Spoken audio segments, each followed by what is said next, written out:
Friends જય શ્રી કૃષ્ણ, જય Swaminarayan friends. Saphala એકાદશીના સૌને જય શ્રી કૃષ્ણ અને જય સ્વામિનારાયણ ફ્રેન્ડ્સ. આજનું આપણે ડેઈલી રૂટીન જોઈશું. સૌને સફલા એકાદશીના હાર્દિક શુભેચ્છાઓ ફ્રેન્ડ્સ. વર્ષની છેલ્લી એકાદશી છે. નિતાંશ જો તમે જોઈ શકો છો, નિતાંશ પોતાના એક્સપ્રેશન બતાવી રહ્યો છે.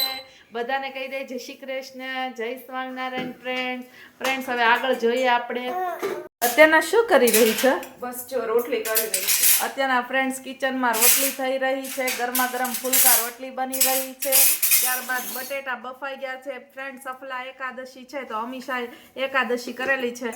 તો અમે બધા એકાદશી નથી કરી, અમીષા એકાદશી કરી છે. તો બટેટા બાફા છે, બધા લેશે જમવામાં. ત્યારબાદ આ સાબુદાણા પણ પલાળી લીધા છે. ફ્રેન્ડ્સ આની હું રેસીપી આપીશ તમને, બટેટાની ખીચડીની, સ્પેશિયલ એકાદશી નિમિત્તની.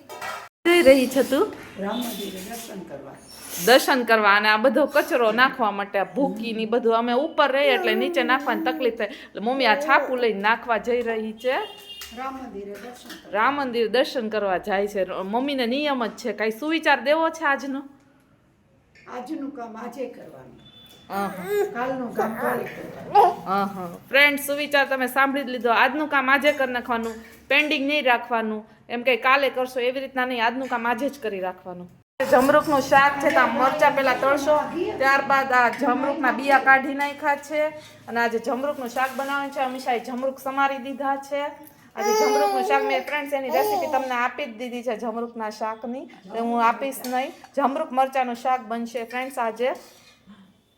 રોટલી બચી હોય છે તો એને તળી નાખીએ છીએ. અમે તળેલી રોટલી બનાવીએ છીએ નાસ્તામાં. પપ્પાને બહુ જ ભાવે છે. આવી રીતના રોટલી વધી હોય ને એને આવી રીતના કટકા કરી નાખવાના ફ્રેન્ડ્સ તમારે. ત્યારબાદ છે ને આને આવી રીતના તળી નાખવાની. તળાઈ જાય ત્યારબાદ એમાં છે ને મીઠું મરચું નાખી દેવાનું અને સવારના નાસ્તામાં દહીં સાથે ખાવ ને તો મોજે મોજ પડી જાય ફ્રેન્ડ્સ. આ રોટલી અમને બધાને બહુ જ ભાવે છે એટલે અમે રોટલી છે 2-3 ગાય માટે કાઢી નાખીએ છીએ. ત્યારબાદ છે ને રોટલી વધીએ ને તો એને તળી નાખીએ આવી રીતના અને એમાં મીઠું મરચું નાખી અને સવારના દહીં સાથે ખાવાની મોજ પડી જાય ફ્રેન્ડ્સ.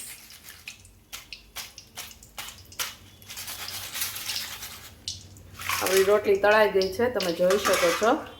રોટલી જેવી તળાઈ જાય એવી રીતે ગરમા ગરમ રોટલીમાં તે મીઠું આવી રીતના સ્વાદ અનુસાર અને ત્યારબાદ આ મરચું છે કાશ્મીરી મરચું એ એડ કરી દેવાનું ફ્રેન્ડ્સ. ઠંડી થઈ જાય ને તો આ રોટલી ઉપર ચોટે ને એટલે ગરમા ગરમ રોટલીમાં તે મીઠું અને કાશ્મીરી મરચું ઢળી દેવાનું અને આવી રીતના હલાવી લેવાનું ફ્રેન્ડ્સ. આ બહુ સરસ મજાનો નાસ્તો છે અને એકદમ દેશી, હેલ્ધી, ટેસ્ટી છે. તમે પણ એકવાર ટ્રાય કરજો અને આને દહીં સાથે ખાવાની ખૂબ જ મજા આવે. આ રોટલીને ચોળી એમનેમ પણ મજા આવે ખાવાની રોટલી. આને તળેલી રોટલી કહેવાય.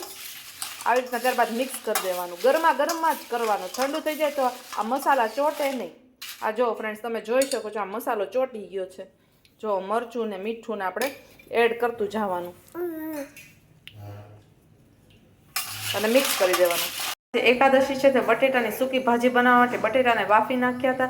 ત્યારબાદ આના છાલ ઉતારીને કટકા કરી નાખ્યા છે. ત્યારબાદ સિંગદાણાનો ભૂકો કરી નાખ્યો છે. મરચાં સમારી લીધા છે, લીંબુ છે, પછી આ જીરું છે અને આ સાબુદાણા પલાળી દીધા હતા 4-5 કલાક પહેલાં.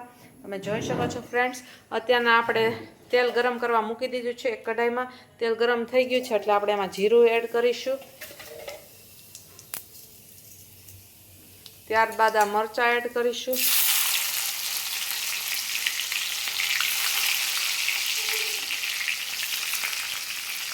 એડ કરીશું.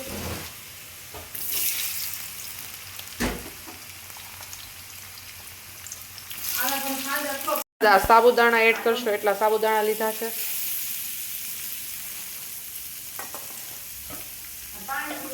ત્યારબાદ ફ્રેન્ડ્સ આ મગફળીનો ભૂકો છે.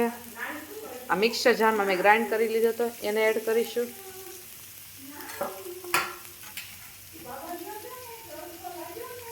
ત્યારબાદ ફ્રેન્ડ સ્વાદ અનુસાર ખાંડ એડ કરીશું. ત્યારબાદ મીઠું એડ કરીશું અને મરી પાવડર છે એ એડ કરીશું. હવે બધું મિક્સ કરી દેશો.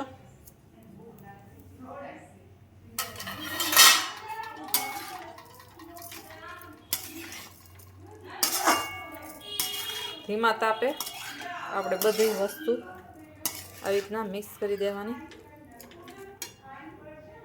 માં લીંબુનો રસ નીચવી દેવાનો આવી રીતના. ફ્રેન્ડ્સ, આપણી સફલા એકાદશી નિમિત્તની સુપી ભાજી રેડી છે, તમે જોઈ શકો છો ફ્રેન્ડ્સ. જમવામાં આ ઢમરૂ મરચાંનું શાક છે, રોટલી છે અને છાશ છે.